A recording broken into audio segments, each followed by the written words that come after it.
जय हिंद साथियों, एक बार फिर से बहुत बहुत स्वागत है आप सभी मेरे प्यारे साथियों का बीए सेमेस्टर वाला में। जी हाँ दोस्तों, देखिए आज के इस क्लास में हम लोग कवर करने वाले हैं BA third year 6 semester medieval history यानी मध्यकालीन इतिहास। कभी कभी कोई स्टूडेंट केवल इसको हिस्ट्री बोलते हैं, ठीक है। तो भी आप यही समझिए, ठीक है। मेडिवल हिस्ट्री को ही हिस्ट्री बोला जाता है। एक दूसरी हिस्ट्री होती है, उसे एशियंट हिस्ट्री बोलते हैं, प्राचीन इतिहास, ठीक है। तो 6 सेमेस्टर मेडिवल हिस्ट्री है और पेपर 1 है ये आपका, ठीक है। और जो पेपर 1 है ये सभी भारत में जितने भी यूनिवर्सिटी हैं सभी के लिए ये अनिवार्य प्रश्न पत्र है, ठीक है। और जो आपका सेकंड पेपर है उसमें आपका ऑप्शनल होगा, ठीक है। याद रखेंगे 6 सेमेस्टर मेडिवल हिस्ट्री पेपर 1 है, क्लास 4 है। और जो अपना दीनदयाल उपाध्याय गोरखपुर विश्वविद्यालय है इसका प्रश्न पत्र कोड है एच.आई.एस. 306, ठीक है। एच.आई.एस. 306 ये दीनदयाल उपाध्याय गोरखपुर विश्वविद्यालय का पेपर कोड है हिस्ट्री का, ठीक है। पेपर का नाम क्या है ये भी देख लीजिए आप, era of Gandhi and mass movement, Gandhi का युग और जन आंदोलन, ठीक है। ये आपके पेपर का नाम है। दोस्तों आप भारत के किसी भी यूनिवर्सिटी से हो, किसी भी राज्य से हो, आप इस क्लास को अटेंड कर सकते हैं, ठीक है। चले, ये क्लास 4 से आने वाले most important MCQ question answer हैं। देखिए आपको नोट्स भी मिलेंगे, ठीक है। तो इसका पीडीएफ आप लोग जरूर डाउनलोड कर लीजिएगा। टेलीग्राम ग्रुप का लिंक दिया गया डिस्क्रिप्शन बॉक्स में, वहाँ से आप ज्वाइन कर लीजिएगा। मैं आपको ग्रुप में ऐड कर लूँगा, ठीक है। तो आप वीडियो के ठीक नीचे पीडीएफ आपको मिल जाएगा। इससे क्या होता है कि जो आपका रिवीजन है वो रिवीजन भी होता रहता है और आपको नोट्स भी मिल जाता है, ठीक है। तो बहुत ही शानदार तरीके से पढ़ाने वाला हूँ। देखिए इसमें कुल 50 प्रश्न है साथियों, ठीक है। 50 प्रश्न से ज़्यादा होंगे क्योंकि मैं नोट्स भी पढ़ा रहा हूँ इसमें, ठीक है। तो पूरा क्लास देखिएगा, बहुत ही शानदार प्रश्न है। चले, इसमें पहला प्रश्न आपका पूछा है, भारत विभाजन के संदर्भ में 1947 में नियुक्त सीमा आयोग की अध्यक्षता किसने की थी? रेड क्लिफ ने की थी। बी ऑप्शन करेक्ट हो जाएगा आपका। बहुत ही शानदार प्रश्न है ये। चलें दोस्तों, चैनल पर पहली बार आए हैं या फिर पुराने हैं तो सब्सक्राइब जरूर करें, यह आपकी जिम्मेदारी है, ठीक है। क्योंकि मैं केवल 6 सेमेस्टर वालों को पढ़ा रहा हूँ, तो आप सपोर्ट करना आपकी जिम्मेदारी है, तो प्लीज़ सब्सक्राइब जरूर कीजिएगा। दूसरा प्रश्न आपका क्या है, भारत के विभाजन से संबंधित माउंटबेटन योजना की सरकारी तौर पर घोषणा कब हुई थी? तो 3 जून 1947 को हुई थी, ठीक है। माउंटबेटन योजना जो थी इसकी घोषणा 3 जून 1947 को हुई थी, ध्यान रखिएगा। ये वेरी मोस्ट इम्पोर्टेंट प्रश्न है, ये 100% गारंटी है, ये आपके पेपर में देखने को मिलेगा, ठीक है। माउंटबेटन योजना लागू कब हुआ था? 3 जून 1947, ठीक है, ध्यान रखेंगे। इसी प्रश्न को इसी तरह से घुमा फिरा कर पूछता है, ठीक है, तो ध्यान रखेंगे। चलिए प्रश्न नंबर 3 आपका क्या है, 14 जून 1947 को कांग्रेस के दिल्ली अधिवेशन में भारत के विभाजन का प्रस्ताव स्वीकृत हुआ, ठीक है। इस अधिवेशन के अध्यक्ष थे, तो इस अधिवेशन के अध्यक्ष आचार्य जे.बी. कृपलानी थे, ठीक है। सी ऑप्शन करेक्ट हो जाएगा आपका। प्रश्न नंबर 4 आपका क्या पूछा है, 30 जनवरी 1948 को रेडियो पर किसने कहा था राष्ट्रपिता अब नहीं रहे? तो यह जवाहरलाल नेहरू ने कहा था। पुराने समय में साथियों टीवी नहीं थी, ठीक है। तो उस समय रेडियो चलता था, तो उस समय रेडियो पर आकर के पूरे भारत में जो रेडियो चलता था, रेडियो पर आकर के जवाहरलाल नेहरू ने बोला था कि राष्ट्रपिता अब नहीं रहे, ठीक है। 30 जनवरी 1948 को बोले थे जवाहरलाल नेहरू। चलिए प्रश्न नंबर 5 आपका क्या पूछा है, ब्रिटिश सरकार ने किस तिथि को भारत को पूर्ण स्वशासन देने की घोषणा की थी? तो 30 जून 1948 को ब्रिटिश सरकार ने भारत को पूर्ण स्वशासन देने की घोषणा की थी, ठीक है। बहुत ही शानदार प्रश्न है। देखिए आपसे रिक्वेस्ट है इस क्लास को शेयर जरूर कर दीजिएगा, ठीक है। एक लाइक जरूर कीजिएगा इस क्लास को, बहुत ही शानदार तरीके से पढ़ाया जा रहा है। चले, छठवां प्रश्न है आपका, अगस्त 1947 में स्वतंत्रता दिवस के समारोह में निम्नलिखित में से कौन नेता कहीं भी सम्मिलित नहीं हुआ? तो ये महात्मा गांधी जी थे। बी ऑप्शन करेक्ट है आपका। प्रश्न नंबर 7 आपका क्या पूछा है, गांधी जी की मृत्यु पर किसने कहा था कि हमारे जीवन से प्रकाश चला गया है? तो यह जवाहरलाल नेहरू ने कहा था। डी ऑप्शन करेक्ट है आपका। चलिए 8वां प्रश्न आपका क्या पूछा है, जब भारत स्वतंत्र हुआ उस समय कांग्रेस के अध्यक्ष कौन थे? जे.बी. कृपलानी थे। सी ऑप्शन करेक्ट है आपका, ठीक है। ध्यान रखिएगा जब भारत आज़ाद हुआ था तो उस समय कांग्रेस के अध्यक्ष कौन थे? जे.बी. कृपलानी। बहुत ही शानदार प्रश्न है ये सभी। भारत के विभाजन का बाल्कन प्लान उपज था, कहाँ पर उपज था? तो यह लॉर्ड माउंटबेटन के मस्तिष्क का उपज था। ठीक है, सी ऑप्शन करेक्ट हो जाएगा। चलिए 10वां प्रश्न आपका क्या है? निम्नलिखित में से किसने 1947 के कांग्रेस कमेटी की बैठक द्वारा विभाजन के प्रस्ताव के पारित होने को राष्ट्रवाद का सांप्रदायिकवाद के पक्ष में समर्पण के रूप में लिया? तो डॉक्टर किचलू ने लिया था। ए ऑप्शन करेक्ट है आपका। प्रश्न नंबर 11 क्या है? नई दिल्ली में 1947 में आयोजित अखिल भारतीय कांग्रेस समिति की बैठक में निम्नलिखित में से किसने विभाजन के प्रस्ताव का समर्थन किया? तो किसने किया था भैया? तो जो अबुल कलाम आज़ाद थे, ठीक है, इन्होंने भारत विभाजन के प्रस्ताव का समर्थन किया था। ठीक है, ध्यान रखेंगे। 12 नंबर प्रश्न क्या है? भारतीय स्वतंत्रता विधेयक को राज्य की स्वीकृति प्राप्त हुई थी? 18 जुलाई 1947 को हुई थी। ये ऑप्शन करेक्ट हो जाएगा। प्रश्न नंबर 13 क्या है आपका? ब्रिटिश सरकार ने जून 1948 तक भारत छोड़ने की घोषणा की थी, फरवरी 1947 में की थी। बी ऑप्शन करेक्ट है आपका। प्रश्न नंबर 14 क्या है? भारतीय स्वतंत्रता अधिनियम the Indian independent act British संसद द्वारा पारित किया गया, कब किया गया भैया? जुलाई 1947 में पारित किया गया था। बी ऑप्शन करेक्ट हो जाएगा। प्रश्न नंबर 15 क्या है? अखिल भारतीय कांग्रेस की 14 जून 1947 ईस्वी को संपन्न हुई बैठक में भारत विभाजन के विपक्ष में किसने मतदान किया था? तो खान अब्दुल गफ्फर खान ने किया था। बी ऑप्शन करेक्ट हो जाएगा। चलिए प्रश्न नंबर 16 क्या है? पहले अवसर पर भारत के प्रधानमंत्री की नियुक्ति की थी? तो पहले अवसर पर जो भारत की नियुक्ति हुई थी, गवर्नर जनरल ने की थी। ठीक है, ए ऑप्शन करेक्ट हो जाएगा 16 का। प्रश्न नंबर 17 आपका क्या पूछा है? भारतीयों को वर्ष 1947 में सार्वभौम सत्ता सौंपने की योजना निम्न में से किस नाम से जानी गई?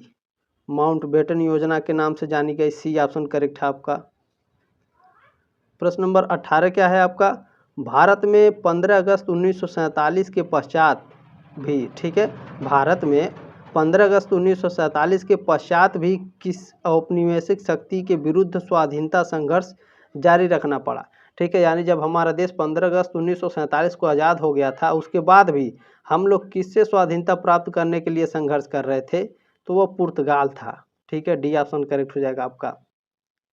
प्रश्न नंबर 19 है आपका, जब भारत को आज़ादी मिली तब इंग्लैंड का प्रधानमंत्री कौन था? क्लीमेंट एटली थे। ठीक है, बी ऑप्शन करेक्ट हो जाएगा आपका। 20 नंबर प्रश्न है, 1946 का नौसेना विद्रोह किस पोत पर शुरू किया गया था? तो ये INS तलवार था। सी ऑप्शन करेक्ट हो जाएगा आपका। प्रश्न नंबर 21 क्या है? 3 जुलाई 1947 को भारत विभाजन के विरुद्ध किस पार्टी ने काला दिवस मनाया था? तो हिंदू महासभा ने मनाया था। ठीक है, सी ऑप्शन करेक्ट हो जाएगा आपका। हिंदू महासभा ने 3 जुलाई 1947 को भारत विभाजन के विरोध में, ठीक है, काला दिवस मनाया था। 22 नंबर प्रश्न क्या है आपका? सत्ता हस्तांतरण और भारतवर्ष का विभाजन दोनों कुल मिलाकर कितने दिनों में पूर्ण किए गए? तो दोनों मिलाकर के साथियों 72 दिनों में पूर्ण किए गए थे। ठीक है, बी ऑप्शन करेक्ट हो जाएगा आपका। चले 23 नंबर प्रश्न देखेंगे हमारा क्या है? भारत विभाजन के समय विभाजन कौंसिल की अध्यक्षता किसने की? जब भारत का विभाजन हो रहा था तो उस समय विभाजन कौंसिल की अध्यक्षता किसने की थी भैया?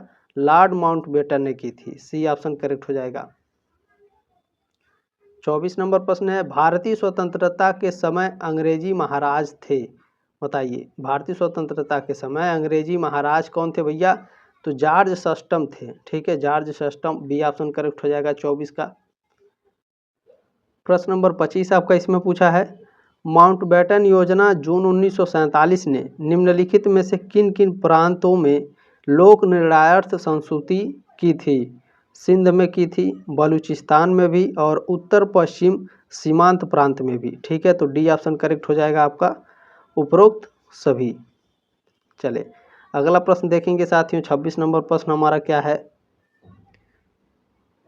चले 26 नंबर प्रश्न है आपका, रेडक्लिफ समिति किस लिए नियुक्त की गई थी? तो जो रेडक्लिफ समिति थी भारत और पाकिस्तान के बीच सीमाओं को निर्धारित करने के लिए की गई थी। सी ऑप्शन करेक्ट हो जाएगा आपका। 27 नंबर प्रश्न आपका क्या है? निम्न में से किस स्पीकर ने जवाहरलाल नेहरू के बाद 15 अगस्त 1947 के मध्य रात्रि को संसद को संबोधित किया था? देखिए, एक व्यक्ति थे जवाहरलाल नेहरू जो मध्य रात्रि में भारतीय संसद को संबोधित किए थे, और एक आपके सर्वपल्ली राधाकृष्णन थे जो 15 अगस्त 1947 के मध्य रात्रि को संसद को संबोधित किए थे। ठीक है, सी ऑप्शन करेक्ट है आपका। 28 नंबर प्रश्न देखेंगे आपका क्या है? भारतीय राष्ट्रीय सेना INA का गठन किस देश में हुआ था? तो इसका गठन जापान में हुआ था। ठीक है, कब हुआ था ये भी देख लीजिए। भारतीय राष्ट्रीय सेना INA की स्थापना सितंबर 1942 में जापान के सिंगापुर में हुई थी। ठीक है, बहुत ही शानदार तरीके से पढ़ाया जा रहा साथियों। देखिए, नोट्स यहाँ पर है, सभी नोट्स आप लोग डाउनलोड कर लीजिएगा PDF के रूप में। प्रश्न नंबर 29 है, भारत छोड़ो आंदोलन का दूसरा नाम क्या था? भारत छोड़ो आंदोलन का दूसरा नाम अगस्त आंदोलन था, अगस्त क्रांति भी बोला जाता है। ठीक है, भारत छोड़ो आंदोलन को अगस्त क्रांति या अगस्त आंदोलन के नाम से भी जाना जाता है। यह आंदोलन 8 अगस्त 1942 को महात्मा गांधी ने शुरू किया था। प्रश्न नंबर 30 देखेंगे आपको क्या है? व्यक्तिगत, ठीक है, व्यक्तिगत सत्याग्रह आंदोलन का पहला सत्याग्रही कौन था? तो विनोबा भावे जी थे। ठीक है, व्यक्तिगत सत्याग्रह आंदोलन के पहले सत्याग्रही विनोबा भावे। ध्यान रखिएगा, व्यक्तिगत सत्याग्रह आंदोलन के पहले सत्याग्रही आचार्य विनोबा भावे थे। 11 अक्टूबर 1940 को महात्मा गांधी ने विनोबा भावे को व्यक्तिगत सत्याग्रह का पहला सत्याग्रही चुना था। प्रश्न नंबर 31 क्या है आपका? अरोड़ा आसफ अली किस आंदोलन से संबंधित थे? तो यह भारत छोड़ो आंदोलन से संबंधित थे, और इनका नेतृत्व कहाँ था? बांग्लादेश में। ठीक है, ध्यान रखेंगे। चलिए, प्रश्न नंबर 32 क्या है आपका? निम्न में से किसने 1939 में फॉरवर्ड ब्लॉक की स्थापना की? तो सुभाष चंद्र बोस जी ने फॉरवर्ड ब्लॉक की स्थापना की थी। कब की थी? 1939 में। चले, प्रश्न नंबर 33 देखेंगे आपको क्या पूछा है? बंगाल का प्रसिद्ध कोसीजूरा घटना, ठीक है, बंगाल का ये प्रसिद्ध घटना है कोसीजूरा घटना, कब हुआ था? 1779 में। अच्छा, किसके शासनकाल में हुआ था? तो वारेन हेस्टिंग्स के शासनकाल में। ये ऑप्शन करेक्ट हो जाएगा आपका।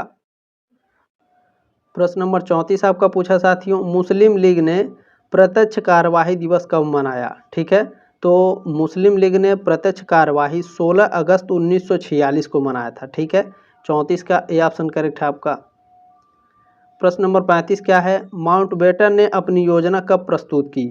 तो 3 जून 1947 को। ठीक है, ये वेरी मोस्ट इंपॉर्टेंट है, ध्यान रखेंगे, ये 100% आपके एग्जाम में पूछा जाएगा ये प्रश्न। ठीक है, एक ही प्रश्न को किसी तरह से घुमा फिरा के पूछेगा, तो ध्यान से आप प्रश्न को पढ़िएगा। ठीक है, माउंटबेटन योजना कब लागू की गई, कब प्रस्तुत की गई?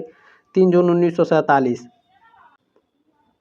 प्रश्न नंबर 36 आपको पूछा है, निम्न में से कौन क्रिप्स मिशन की विफलता का तत्कालीन प्रभाव था?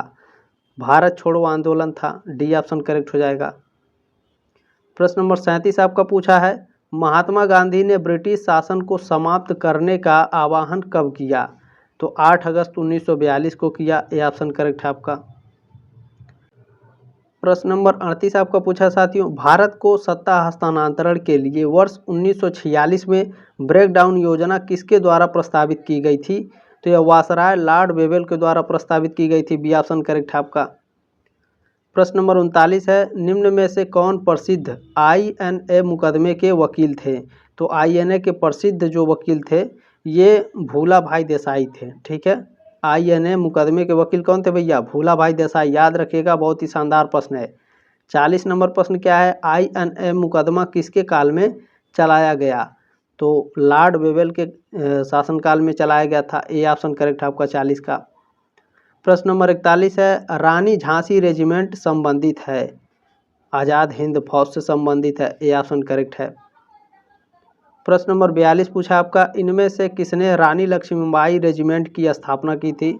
सुभाष चंद्र बोस जी ने की थी। डी ऑप्शन करेक्ट था आपका 42 का। प्रश्न नंबर 43 आपका क्या पूछा गया है, निम्न में से किस एक ने सुभाष चंद्र बोस को देश नायक कहा था? तो रविंद्रनाथ टैगोर जी ने सुभाष चंद्र बोस को देश नायक कहा था? प्रश्न नंबर 44 आपका पूछा साथियों, बर्लिन पहुंचने के लिए सुभाष चंद्र बोस ने काबुल में किस नाम से पासपोर्ट प्राप्त किया था? तो ओरलैंडो मैसोट्टा के नाम से। डी ऑप्शन करेक्ट है आपका। प्रश्न नंबर 45 पूछा है, किसने कहा तुम मुझे खून दो मैं तुम्हें आज़ादी दूंगा? तो यह सुभाष चंद्र बोस जी ने कहा था। यह भी 100% आपके एग्जाम में आएगा। प्रश्न नंबर 46 क्या है, आज़ाद हिंद फौज का प्रधान कार्यालय कहाँ स्थित है? तो यह रंगून में स्थित है। ठीक है, रंगून के बाद एक जगह और स्थित है, वो भी देख लीजिए। आज़ाद हिंद फौज का मुख्यालय नेताजी सुभाष चंद्र बोस ने सिंगापुर और रंगून में बनाया था। 21 अक्टूबर 1943 को सिंगापुर में ही नेताजी ने, ठीक है, नेताजी सुभाष चंद्र बोस ने आज़ाद हिंद फौज या फिर आज़ाद भारत की अंतरिम सरकार के गठन की घोषणा की थी। ध्यान रखिएगा साथियों, आज़ाद हिंद जो फौज थी 21 अक्टूबर 1943 को इसका गठन कहाँ किया गया था? सिंगापुर में। किसने किया था? नेताजी सुभाष चंद्र बोस ने। और जो आज़ाद हिंद फौज है इसका जो मुख्यालय है रंगून और सिंगापुर दो जगह था। ठीक है, दोनों याद रखिएगा। प्रश्न नंबर 47 आपका क्या पूछा है, आज़ाद हिंद फौज के किस सैनिक को 7 वर्ष के कारावास का दंड दिया गया था? तो राशिद अली को दिया गया था। सी ऑप्शन करेक्ट है 47 का। प्रश्न नंबर 48 क्या है, आज़ाद हिंदी फौज का प्रथम सेनापति कौन था? हिंदी फौज नहीं है, हिंद फौज है। ठीक है, आज़ाद हिंद फौज का प्रथम सेनापति कौन था भैया? मोहन सिंह थे। ये ऑप्शन करेक्ट हो जाएगा आपका। प्रश्न नंबर 49 बड़े ध्यान से देखिएगा, आज़ाद हिंद फौज, ठीक है, हिंदी नहीं है, हिंद फौज है। आज़ाद हिंद फौज का गठन कब हुआ था? तो इसका गठन हुआ था 1942 में। ठीक है, ध्यान रखेंगे, डेट भी याद रखिएगा क्योंकि डेट भी आपके एग्जाम में पूछा जा रहा है। तो आज़ाद हिंद फौज का पहला गठन 29 अक्टूबर 1915 को राजा महेंद्र प्रताप सिंह, रास बिहारी बोस और निरंजन सिंह गिल ने किया था। देखिए आपके एग्जाम में पूछता है आज़ाद हिंद फौज का पहला गठन किसने किया था और कब किया था? तो 29 अक्टूबर 1915 को राजा महेंद्र प्रताप सिंह, रास बिहारी बोस और निरंजन सिंह गिल ने मिलकर किए थे। ठीक है, उस समय इसे आज़ाद हिंद सरकार की सेना कहा जाता था, लेकिन बाद में जब नेताजी सुभाष चंद्र बोस को इस सेना का सर्वोच्च कमांडर नियुक्त किया गया तब इसका नाम आज़ाद हिंद फौज पड़ा। आज़ाद हिंद फौज का दूसरा गठन कब हुआ था? अगस्त 1942 में। किसने किया था? रास बिहारी बोस ने। कहाँ किया था? टोक्यो, जापान में। आगे देखिए, आज़ाद हिंद फौज ने 21 मार्च 1944 को दिल्ली चलो के नारे के साथ भारत आक्रमण किया था। ठीक है, ध्यान रखेंगे, बहुत सारे इसमें मोस्ट इम्पोर्टेंट जो की पॉइंट्स है ये आपके एग्जाम में पूछे जा रहे हैं। ठीक है, प्रश्न नंबर 50 आपका पूछा है, सुभाष चंद्र बोस के पूर्व INA का कमांडर कौन था? सुभाष चंद्र बोस के पूर्व INA का जो कमांडर था साथियों, यह मोहन सिंह थे। ठीक है, बी ऑप्शन करेक्ट है आपका। बहुत ही शानदार ये सभी प्रश्न रहे। उम्मीद है आपको क्लास अच्छा लगा होगा, जानकारी अच्छी लगी होगी। इस क्लास को आगे जरूर शेयर करेंगे, सब्सक्राइब जरूर कीजिएगा साथियों। ठीक है, जल्दी मिलते हैं नेक्स्ट मॉडल पेपर में, तब तक के लिए जय हिंद, वंदे मातरम।